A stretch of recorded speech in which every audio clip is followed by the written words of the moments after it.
उमर अल्लाह को बोलना चाहूँगा जी।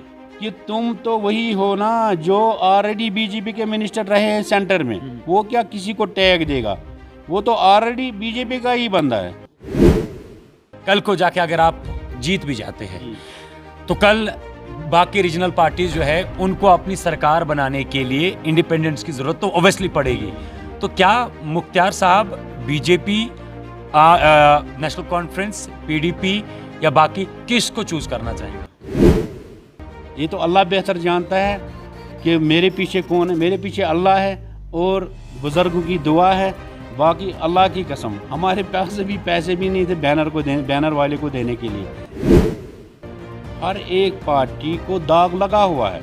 चाहे आप एनसी ले लो, एनसी ने 96 में फारुल्लाह ने एक कानून बनाया कैच एंड किल का कि हमारे जेलों में जगह नहीं है, इसलिए कैच एंड किल का ऑर्डर दिया। तो जवान को जहाँ पे मिलेगा उसको पकड़ने की ज़रूरत नहीं, वहीं पे गोली मार दो।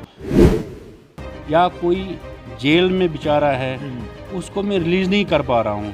किसी के एफआईआर लगे हुए हैं, 4-4, 5-5 एफआईआर लगे हुए हैं, उनको मैं कोई हेल्प नहीं कर पा रहा हूँ क्योंकि मेरी उतनी पावर है नहीं, मेरी उतनी चलती नहीं है। सियासी हलचल लगातार गर्म है और श्रीनगर के साथ साथ बडगाम में भी हेड टू हेड फाइट चल रही है। लेकिन इस बार उमर अब्दुल्ला ने डिसाइड किया कि वो बडगाम से लड़ेंगे और पीडीपी की कैंडिडेट भी लड़ ही रहे हैं, इंडिपेंडेंट भी लड़ ही रहे, लेकिन इनके बीच में आखिरकार एक बिजनेसमैन भी बतौर इंडिपेंडेंट इस इलेक्शन में लड़ रहे हैं। लेकिन सवाल यह है कि आखिरकार उनका इतना अच्छा खासा वेल एस्टैब्लिश्ड बिजनेस है, बिजनेस आने के बावजूद भी, हालांकि वो सियासत के साथ पहले से ही थे और उसके अलावा भी सोशल वर्क करते ही थे, लेकिन इनको क्यों मजबूरी पड़ी इलेक्शन में आने की? इनसे जानने की कोशिश करेंगे। हमारे साथ बात करने के लिए मौजूद है मुख्तार डार साहब जो इस वक्त बतौर इंडिपेंडेंट कैंडिडेट लड़ रहे हैं। मुख्तार साहब, पहले तो बहुत बहुत शुक्रिया अपना वक्त देने के लिए।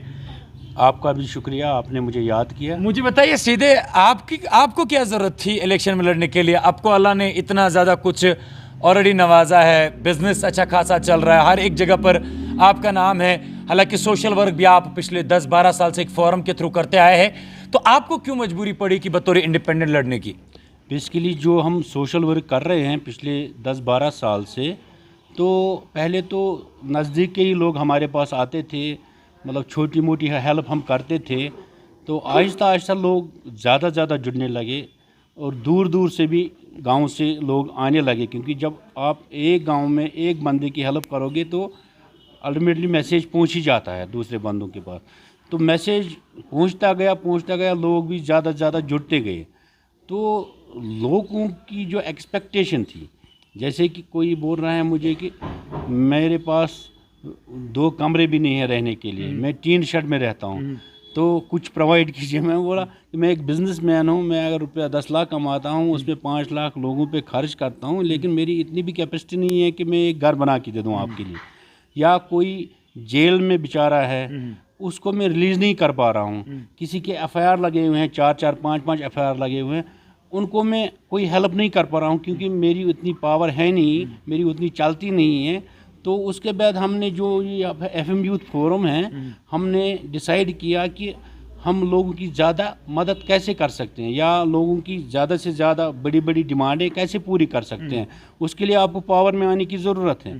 जो बिजली बिल देख के डिप्रेशन में चला जाते हैं, तो हमने सोचा नहीं, हम अपना कैंडिडेट खड़ा करके उनकी आवाज़ बनेंगे, गरीब लोगों की आवाज़ बनेंगे। मेरा सवाल यहाँ पे है, चलो जिस हिसाब से आपकी सोच है कि किस चीज़ के लिए इलेक्शन लड़ना है, वो कह सकते हैं किसी हद तक अल्फाजों से सही साबित हो, मतलब सही लगती है कि जनाब अच्छे कॉज के लिए, लेकिन उसके बाद क्या रिजल्ट होगा वो तो आने वाला वक्त ही डिसाइड करेगा। लेकिन मेरा एक सवाल है, आप बडगाम से तो लड़ रहे हैं, लेकिन आपको ये भी समझना पड़ेगा कि उमर अब्दुल्ला भी है अपोजिशन में और भी कई सारे लीडर्स अपोजिशन में हैं। आप चाहते तो आप किसी पॉलिटिकल पार्टी से भी मैंडेट ले सकते थे, हालांकि आप ऑलरेडी सियासत में भी बैक एंड पे रहे हैं, काम कर चुके हैं, यूँ कह सकते हैं कि बैक एंड पे पॉलिटिकल पार्टीज को सपोर्ट देते रहे हैं, तो उनको आपने चूज क्यों नहीं किया? आपने इंडिपेंडेंट ही क्यों लड़ा? बेसिकली मुझे सही बात यह है कि मुझे अप्रोच किया पार्टियों ने, मुख्तलिफ पार्टियों ने, कि आपको हम मैंडेट दे देंगे। हमने भी सुना, हाँ मैंडेट दे रहे हैं, लेकिन जो हमारे लोग थे, जो जितने भी लोग हमारे साथ जुड़े हुए हैं, मैक्सिमम तबका, उन्होंने बोला कि हर एक पार्टी को दाग लगा हुआ है। अच्छा। चाहे आप एनसी ले लो, एनसी ने 96 में फारुल्लाह ने एक कानून बनाया कैच एंड किल का कि हमारे जेलों में जगह नहीं है, इसलिए कैच एंड किल का ऑर्डर दिया। तो जवान को जहाँ पे मिलेगा उसको पकड़ने की ज़रूरत नहीं, वहीं पे गोली मार दो।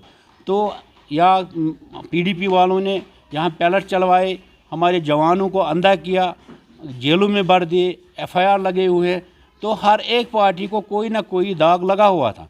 तो हमारे जो भी फॉर्म के जो भी एग्जीक्यूटिव बॉडी है उन्होंने बोला कि नहीं, हर एक पार्टी को कोई ना कोई दाग लगा हुआ, इसलिए हम इंडिपेंडेंट लड़ेंगे। देखिए, जहाँ तक आप इंडिपेंडेंट लड़ रहे हैं, आपको याद होगा इस वक्त बातों की जंग चल रही है और उमर अब्दुल्ला ने तो मतलब हर एक के ऊपर, जितने भी रिसेंटली इंजीनियर रशीद को लेकर, सरजान बरकाती को लेकर अगर बात करते उन्होंने कहा कि जनाब जहाँ पर भी उमर अब्दुल्ला लड़ने जाता है तो बीजेपी अपने प्रॉक्सीज को, या उनके अल्फाजों का अगर मैं इस्तेमाल करूं तो उनके मुताबिक चोरों की पलटन को जो है उमर अब्दुल्ला के खिलाफ लड़ने भेज देती है। तो वो साफ तौर पर आपके ऊपर भी इंप्लीमेंट होता है कि जनाब आप भी इंडिपेंडेंट है, तो वो भी, आप भी उस लिस्ट में है, तो जवाब देना चाहोगे?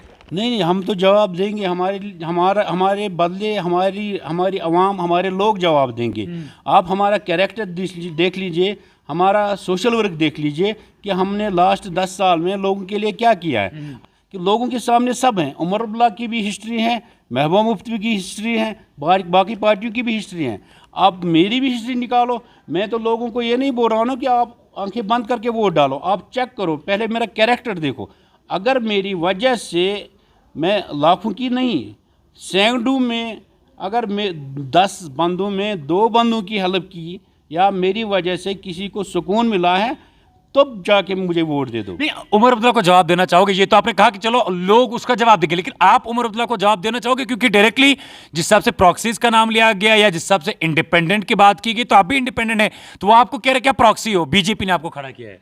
ये देखिए, ये तो अल्लाह बेहतर जानता है कि मेरे पीछे कौन है। मेरे पीछे अल्लाह है और बुजुर्गों की दुआ है। बाकी अल्लाह की कसम, हमारे पास भी पैसे भी नहीं थे बैनर वाले को देने के लिए। तो हम अभी बोल रहे थे किसी से 1 लाख रुपया उधार ले लो, फिलहाल बैनर वाले को पैसे दे दो। अगर हमें कोई सपोर्ट करता, पीछे कोई फंडिंग करता, तो हम तेल के लिए मजबूर नहीं होते। हमारे पास कसम खुदा की कभी कभी गाड़ियों में तेल भी नहीं होता। ये ड्राइवर साहिबान हैं, इनको बोलो क्या हमें अभी परेशानियों का सामना करना पड़ रहा है, क्या हमें कभी कभी तेल भी नहीं होता है गाड़ी में। तो अगर हमारे पीछे कोई पार्टी होती तो हमें पैसों की तो फिर टेंशन नहीं थी ना, हम तो लाखों करोड़ों खर्च करते। तो अल्लाह का नाम है, उसी के नाम पे हम मैदान में उतरे हैं। और उमर अब्दुल्ला को बोलना चाहूँगा कि तुम तो वही हो ना जो ऑलरेडी बीजेपी के मिनिस्टर रहे हैं सेंटर में। वो क्या किसी को टैग देगा? वो तो ऑलरेडी बीजेपी का ही बंदा है। उन्होंने तो बीजेपी के साथ काम किया है ना, हमने तो नहीं किया है ना। आगे जाके आप मुझे क्वेश्चन कर सकते हो जब मैं आगे जाके कुछ करूँगा। मेरा तो रिकॉर्ड जो है वो तो साफ़ सुथरा है। उमर अब्दुल्ला का रिकॉर्ड देखो, उसने क्या किया है। उसने तो यहाँ पे लोगों के साथ क्या किया। अभी वो बोल रहा है पीएसए हटाएंगे, वो पीएसए उन्हीं ने लाए ना, आपको पता होगा पीएसए किसने लाया, कोटा किसने लाया, ये सारे कानून इन्होंने लाए। अब ये बोल रहे हैं ये हटाएंगे हम। तो हम तो बड़ी बड़ी बातें तो नहीं करेंगे, लेकिन हम बोल रहे हैं जो गरीब आवाम हैं, जो हमारे जो नौजवान बेरोज़गार हैं, जो ड्रग्स में इन्वॉल्व है, हम उनकी तरफ ध्यान दे रहे हैं। हम बड़े वादे तो नहीं करेंगे, लेकिन हाँ इंशाल्लाह इस बडगाम कॉन्स्टिट्यूंसी की तकदीर बदलेंगे हम इंशाल्लाह।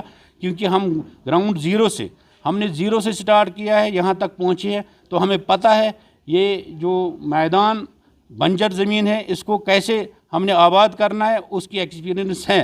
वो लंदन में पढ़ा है, लंदन में उसको तो कश्मीरी ज़ुबान भी नहीं आती है। अगर 80 साल की कोई बूढ़ी माँ उसके पास जाएगी और अपनी तकलीफ़ सुनाएगी, क्या उसको उसकी ये ज़ुबान समझ आएगी? क्योंकि वो कश्मीरी समझता नहीं है। तो उसको पहले बोलो, जिन लोगों के लिए आप ये इलेक्शन लड़ रहे हो, जिन लोगों के लिए बोल रहे हो कि हम आपकी खिदमत करेंगे, हम अपना टोपा उतार के आपके सामने रख रहे हैं, हम मुझे एक मौका दे दो। आप तो 17 साल से काम कर रहे हो, आप क्या नया, आप थोड़ी इंडिपेंडेंट कैंडिडेट हो, पहली बार आ रहे हो मैदान में, तो आप बोल रहे हो कि मुझे मौका दे दो। वो तो ऑलरेडी 70 साल से तो उन्हीं का खानदान चला रहा है ना। अब उन्होंने 70 साल में क्या किया? उन्होंने तो लोगों को बेवकूफ़ बनाया है। आप बाकी स्कैम देख लो, मतलब करोड़ों का घोटाला किया है। और उनकी लाइफस्टाइल देखो। देखिए, एक लीडर जो होता है वो लीडर होना चाहिए, जिन लोगों को वो लीड करेगा ना वो उन्हीं में से एक होना चाहिए। तब जाके वो उनका दर्द समझ सकता है, उनके मसले मसाइल समझ सकता है। जैसे उमर अब्दुल्ला एक बादशाह है, अगर उसको कोई गरीब बोलेगा कि मेरे घर में राशन नहीं है या मेरे घर में सब्ज़ी नहीं है, तो वो बोलेगा नहीं, एक पकवान कम करो, है ना, क्योंकि उसको क्या पता है, उसको पता है शायद सारे लोग ऐसा ही करते हैं। देखिए, मैं क्यों बोलता हूँ डेवलपमेंट की ज़रूरत है, बहुत एंगल से ज़रूरत है डेवलपमेंट की। एक जैसे कि उमर अब्दुल्ला बीमार हो जाएगा, उसका बेटा बीमार हो जाएगा, वो लंदन भेजेगा इलाज करने के लिए, उसके पास पैसा है, 10 लाख खर्चा करेगा।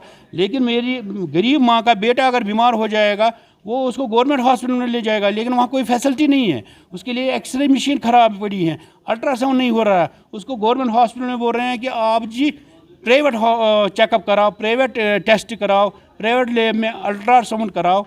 तो वो बेचारा कल की डेट में वो बिल भी नहीं भर पाता है, क्योंकि जिस बंदे की 10,000 आमदनी है, अगर वो खुदा ना खास्ता बीमार पड़ता है तो वो 10,000 रुपये कहाँ से खर्च कर पाएगा। अच्छा ठीक है, दूसरा सवाल मेरा यह है, कल को जाके अगर आप जीत भी जाते हैं तो कल बाकी रीजनल पार्टीज जो है उनको अपनी सरकार बनाने के लिए इंडिपेंडेंस की जरूरत तो ऑब्वियसली पड़ेगी।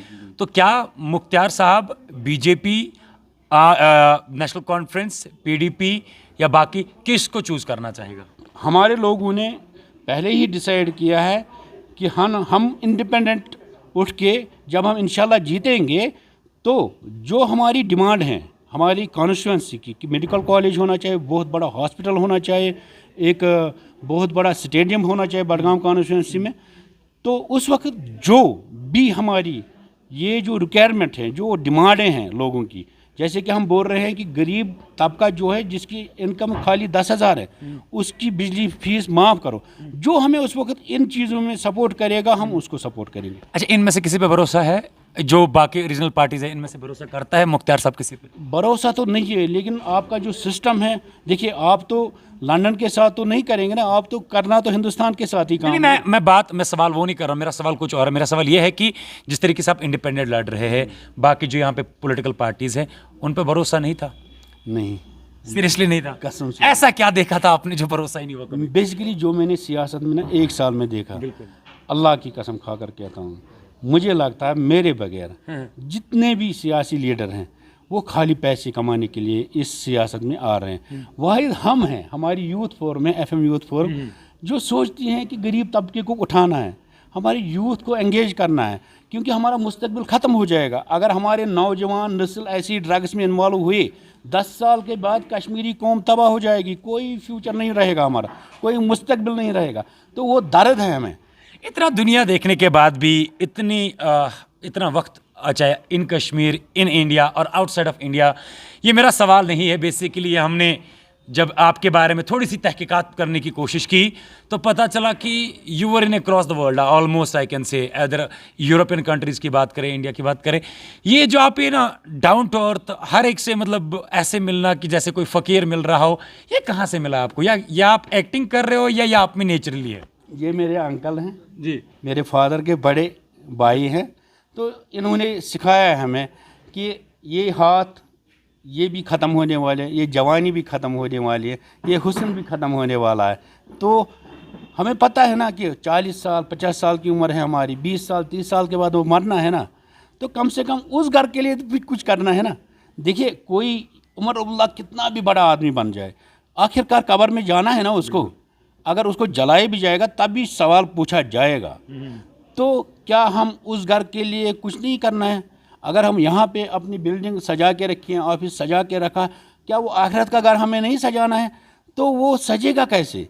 आप लोगों की खिदमत करो, तब जाके किसी की दुआ लग गई तो आपका बेड़ा पार हो जाएगा। अच्छा मुख्तार साहब, क्या अगर नौजवान देख रहे हो, जिस बडगाम के अंदर आप इलेक्शन लड़ रहे हैं, एक मैसेज हो जो आपको लगता है कि ये पहुंचनी चाहिए युवाओं तक, यूथ तक, क्योंकि फैसला जो है इस बार, क्योंकि जब हम एनालिसिस कर चुके हैं पिछले इलेक्शन की, पार्लियामेंट इलेक्शंस की, तो हमने देखा कि करीबन 68% या परसेंटेज कह सकते हैं वोट की वो युवाओं ने की, नौजवानों ने की। तो ये जो आपके बडगाम की यूथ है या नौजवान है, मुख्तार साहब क्या कहना चाहेगा, एक लाइन जो कहना चाहेगा उन नौजवानों के लिए? मैं नौजवान से अपील करूँगा कि आप पहले वोट डालने से पहले अपने दिमाग का इस्तेमाल करें, पहले अपनी अकल इस्तेमाल करें, पहले ये देखें कि उमर अब्दुल्ला जो है उसके बारे में एक बार ये सोचे कि क्या उसने उसका पड़ोसी या कोई रिश्तेदार कब्रिस्तान में नहीं पहुंचाया। उसको वोट डालने से पहले क्या अल्लाह उसको नहीं पूछेगा क़यामत के दिन कि तुमने एक कातिल को सपोर्ट किया? क्या वो हिस्सेदार नहीं बनता है? अगर उसने कत्ल करवाया, यहाँ पे लोगों को मरवाया, क्या वो वोट डालने वाला उस कत्ल का भी हिस्सेदार नहीं है? मैं हर एक इंसान से, जो भी बडगाम कॉन्स्टिट्यूंसी में बंदा रहता है, खासकर यूथ, मैं मैसेज देना चाहता हूँ, अपने वोट का इस्तेमाल सही तरीके से करो। जो बंदा आपको ठीक लगता है, मुझे भी परखो, अभी भी 5-10 दिन है, पहले मेरे बारे में पता करो, मेरा बैकग्राउंड पता करो। अगर आपको कहीं से भी अच्छी रिपोर्ट मिलती है तब जाके मुझे वोट डालो। लेकिन बाकी पार्टियों का देखो, रिकॉर्ड देखो, उन्होंने इस कौम के साथ कितना जुल्म किया है। मैं ये क्लियर बोल रहा हूँ, जो भी इनके एजेंट हैं, चाहे वो किसी भी तरीके से ग्राउंड में काम कर रहे हैं, कल को रोज़ महशर में उन कातिलों के साथ आपको उठना पड़ेगा और आपको जवाब देना है। जितने भी हमारे जवान इन्होंने यहाँ पे मारे हैं, कब्रिस्तानों में पहुँचाए, वो बराबर के हिस्सेदार हैं जो इन पार्टियों को वोट देंगे। ये हमारे साथ मौजूद थे मुख्तार अहमद डार साहब, जो बतौर इंडिपेंडेंट इलेक्शन लड़ रहे हैं। लेकिन मैं आपको बता दूं कि इन्होंने जितनी भी बातें की, इस बारे में हम चर्चा तो ज़रूर करेंगे, लेकिन हम कोशिश भी ये करेंगे कि जहाँ जहाँ पर भी ये जाते हैं, वहाँ पर जो इनके साथ में लोग होते हैं या जिन इलाकों में ये जाते हैं, हम भी वहाँ जाने की कोशिश करेंगे और वहाँ के लोगों से भी बात करने की कोशिश करेंगे और फीडबैक लेने की कोशिश करेंगे कि आखिरकार जो ये मुख्तार साहब बातें कर रहे हैं, इसका इम्पैक्ट ज़मीनी सतह पर कितना है और कितना जो है लोग चाहते हैं कि मुख्तार साहब जो है इस बार बतौर मेंबर ऑफ पार्लियामेंट बन पाए। मजीद कुछ और कहना चाहते हैं आप? मैं ये बोल रहा हूँ कि जैसे कि ये बार बार बोल रहे हैं इंडिपेंडेंट कैंडिडेट, क्या ये इन्होंने ठेका लिया है? क्या उमर अब्दुल्ला, क्या PDP, NC, जितनी भी ये ख़ानदानी राज जो चल रहा है, क्या इनकी जागीर हैं? क्या हमें हक नहीं है? चलो, मेरा बाप मज़दूर था, क्या हम लोगों को पॉलिटिक्स करने का हक नहीं है? ये तो डेमोक्रेटिक कंट्री है, तो हमें हक नहीं है?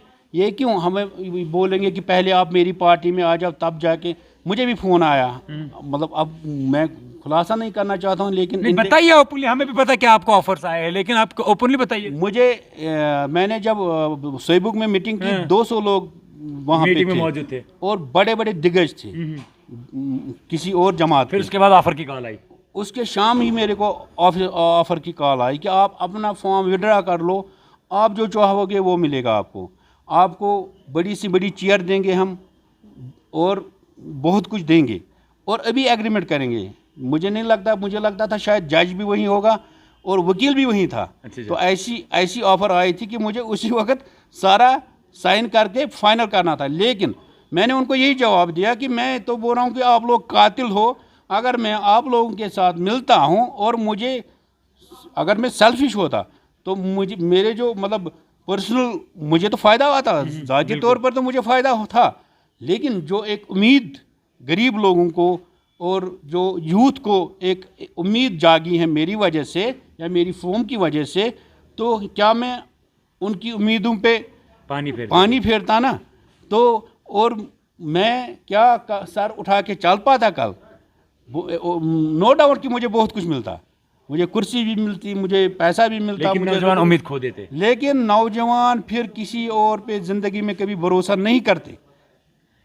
ये हमारे साथ थे मुख्तार साहब। बात की हमने, आगे भी कोशिश करेंगे और भी सियासी लीडर से बात करने की, और बिलखुसूस चूँकि ये FM फोरम जो है ये सोशल वर्क करते आए हैं, लेकिन अब सियासत में आए हैं, और इस FM फोरम का कितना फ़ायदा आवाम को पहुँचा है, हम आवाम से भी बात करने की कोशिश करेंगे और ग्राउंड जीरो पे भी बात करने की कोशिश करेंगे। मुख्तार साहब, इतने बिजी शेड्यूल में जहाँ कैंपेनिंग चल रही है और वहाँ पर हमारे चैनल के लिए अपना वक्त देने के लिए आपका बहुत बहुत शुक्रिया। शुक्रिया।